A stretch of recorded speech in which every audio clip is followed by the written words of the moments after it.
Well, the Columbine High School massacre was 4 years ago, and it was because of that incident that I thought there was so much press about it. There's so many different pieces that I thought that it'd be good to have a dramatic piece that investigated a similar area. It would have been somewhat fictional. It would not have been in like a fictionalization or a you know, something that approximated maybe the mind of the kids that ended up shooting the school and then killing themselves. And because of this sort of hypersensitivity at the time, it became something that nobody really wanted to do. Elephant was this 35-minute BBC production by Alan Clark. It was something that a friend of mine, Harmony Korine, said was his favorite film of all time. So I kind of knew about it because Harmony had explained what it was, although I hadn't seen it. And so, you know, I got interested in, you know, the idea of Harmony doing it in a way that was not specifically a Columbine story. J.T. Leroy wrote a screenplay called Tommy Gun, and then we kind of left that screenplay behind, and we made something that we sort of got out of the students. We cast the students first, and then, you know, we were talking to them in interviews, and Mally Finn was a casting director, and she was very good at talking to the kids about their lives and things. And we kind of used their real lives in parts of the story. You know, other parts were not real, like the two killers weren't, you know, wasn't their real lives. That came more from you know, the school violence and the school shootings. But other characters, like Eli, really is a photographer and really does like take pictures of punk rockers in the park, and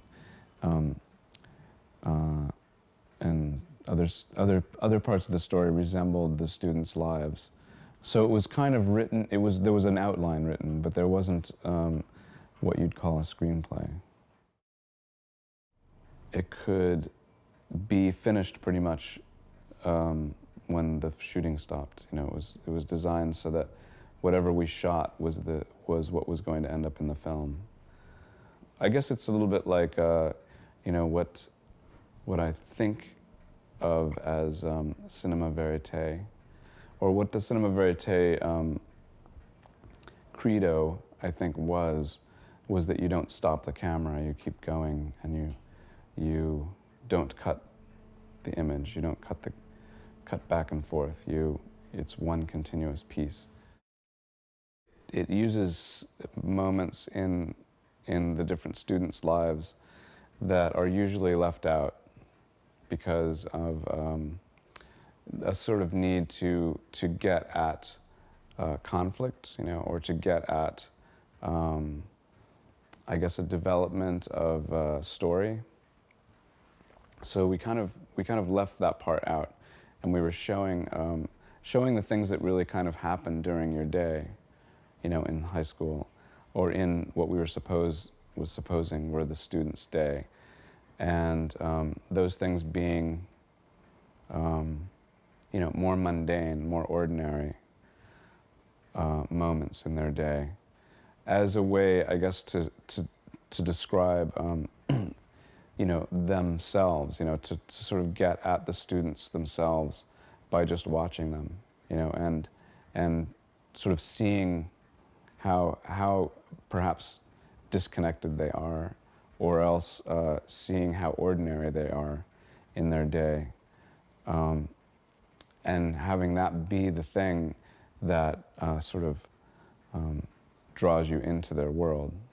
And also that being the thing that it's going to be missing later, you know, this is going to be disrupted. You're watching the thing that's actually going to be destroyed by this force that's sort of coming, you know. And also, I guess, the lives of the two boys who are the killers is also presented in a very, you know, mundane way as well.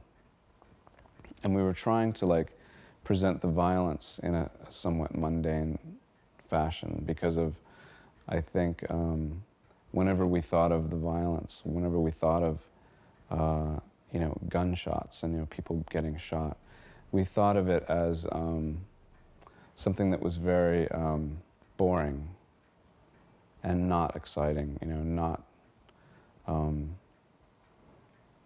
you know, not like a movie, but like what we thought maybe it would really have been like, which was, you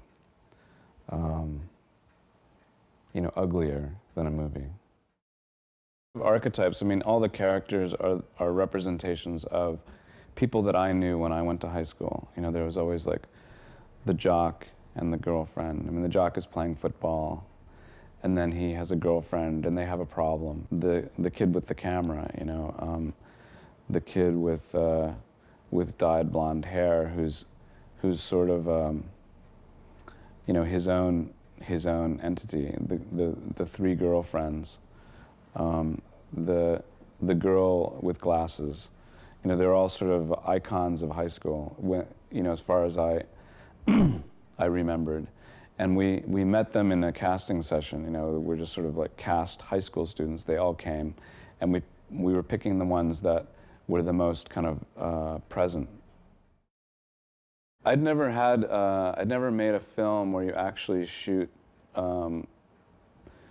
teenagers. That when you're making a film and if you're like showing kids, I have had kids in the films, but they're always like, you know, over 18 because of just rules and regulations of shooting with underage kids.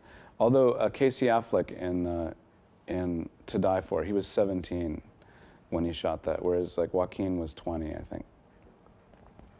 I think that was the only, and Alison Follen, she was 15. So in that movie, we were using, you know, real teenagers. In this case, they're all the characters are these real teenagers, and yeah, it's great to shoot them because they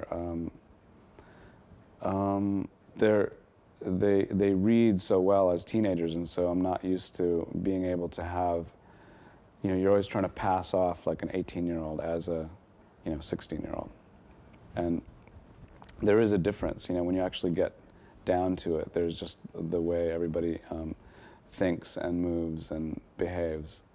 There's quite a difference. You could get stabbed by that.